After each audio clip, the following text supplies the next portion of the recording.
فبأي آلاء ربكما تكذبان. السلام عليكم ورحمة الله وبركاته. الحمد لله رب العالمين، والصلاة والسلام على سيد الأنبياء والمرسلين محمد وآله وصحبه أجمعين، أما بعد، فأعوذ بالله من الشيطان الرجيم. بسم الله الرحمن الرحيم. واعتصموا بحبل الله جميعا ولا تفرقوا واذكروا نعمة الله عليكم إذ كنتم أعداء فألف بين قلوبكم فأصبحتم بنعمته إخوانا. وقال رسول الله صلى الله عليه وسلم: المسلم أخو المسلم. وقال في مقام آخر: المسلمون كجسد واحد، أو كما قال عليه الصلاة والسلام.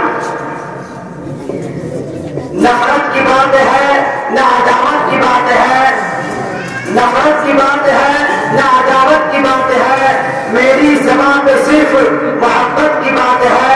نفرت کی بات ہے نہ عداوت کی بات ہے، میری زبان پہ صرف محبت کی بات ہے. اس دور انتشار میں آپس کی دشمنی، اس دور انتشار میں آپس کی دشمنی، سوچو جو غور سے تو قیامت کی بات ہے. دیوار نفرتوں کی گراؤ تو بات ہے، دیوار نفرتوں کی گراؤ تو بات ہے، انسان کا شعور جگاؤ تو بات ہے. ظلمت میں زندگی کی محبت کے نام پر، ظلمت میں زندگی کی محبت کے نام پر قندیل دوستی کی جگاؤ تو بات ہے.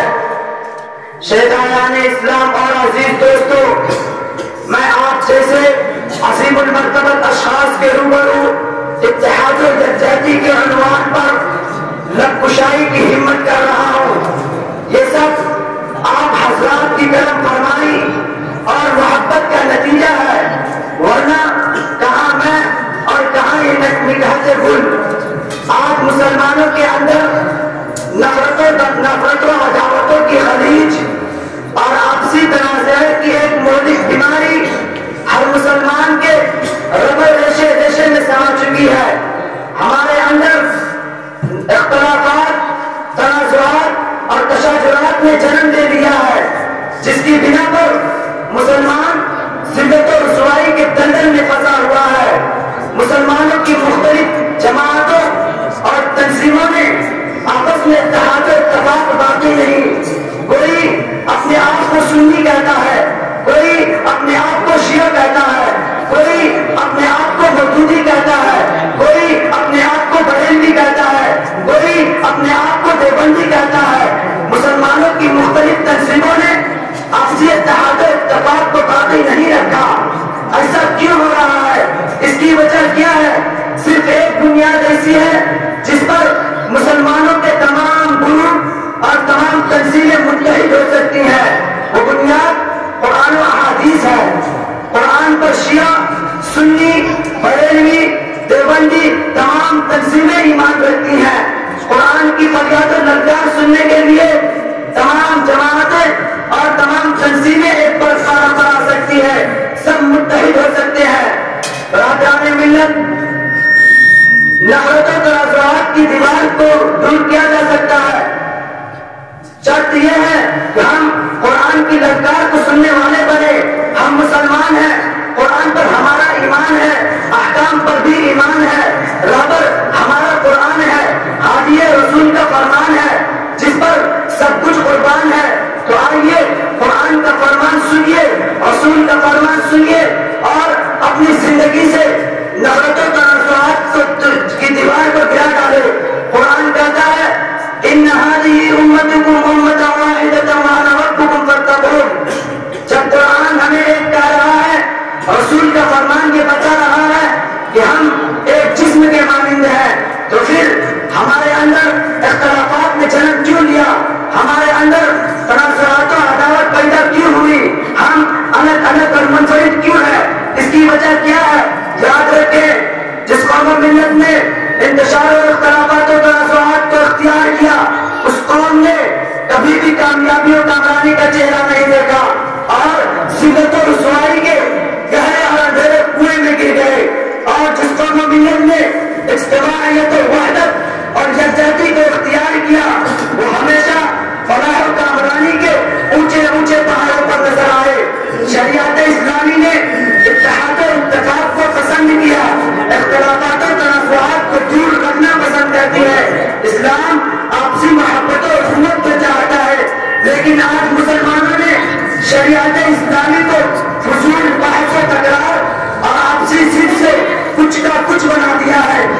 سینکڑوں ٹولیاں اور جماعتیں بنی، اس ملت کی ایک ایسی دولت بنی ہے، دوسروں کو راہ ہدایت تو کیا دکھا سکتے، خود آپس میں اختلافات و تنازعات کی دنیا آباد کر کے دین میں متفرق ہو کر ایک دوسرے کے مقابلے میں سمبھالا ہو گئے۔ اسلام کے غیور نوجوانوں، ڈاکٹر امبیڈکر جو ہریجنوں اور ہندو پسماندہ ذاتوں کے سب سے مقبول رہنما تھے، ہندوستان کی پوری ہریجن آبادی کے ساتھ اسلام قبول کرنے کے خواہش مند تھے۔ گاندھی جی کو جب پتا چلا تو انہوں نے ڈاکٹر امبیڈکر سے پوچھا کہ تم کون سا اسلام قبول کرنا چاہتے ہو، شیعہ مسلمان ہونا چاہتے ہو یا سنی مسلمان؟ اگر شیعہ مسلمان ہونا چاہتے ہو تو اس میں بھی بہت سارے مذہبی فرقے ہیں، کس فرقے کا اسلام قبول کرو گے؟ اور اگر سنی مسلمان ہونا چاہتے ہو تو اس میں بھی بہت سارے مذہبی فرقے ہیں، کوئی وہابی ہے، کوئی مودودی ہے، کوئی بریلوی ہے، کوئی دیوبندی ہے، اور ان سب میں آپس میں ایسی نفرت ہے کہ ایک دوسرے کو داخل اسلام نہیں مانتے۔ ڈاکٹر امبیڈکر نے اس گفتگو کے بعد اپنا ارادہ تبدیل کر دیا اور کہا کہ میں یہ سمجھتا تھا کہ اسلام میں ذات پات نہیں ہوتی، اسی لیے میں اس مذہب کو پسند کرتا تھا۔ یہ وہ عبرت کی داستان ہے جس کی سیاہی ابھی تک تاریخ کے صفحات میں خشک بھی نہیں ہوئی۔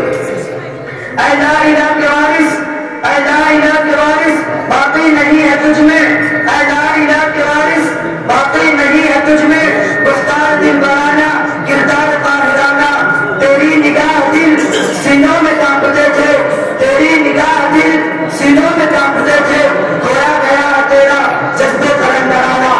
برادران ملت، یہ سب کچھ ہمارے ہی اختلافات و تنازعات کی وجہ سے ہو رہا ہے۔ ابھی وقت ہے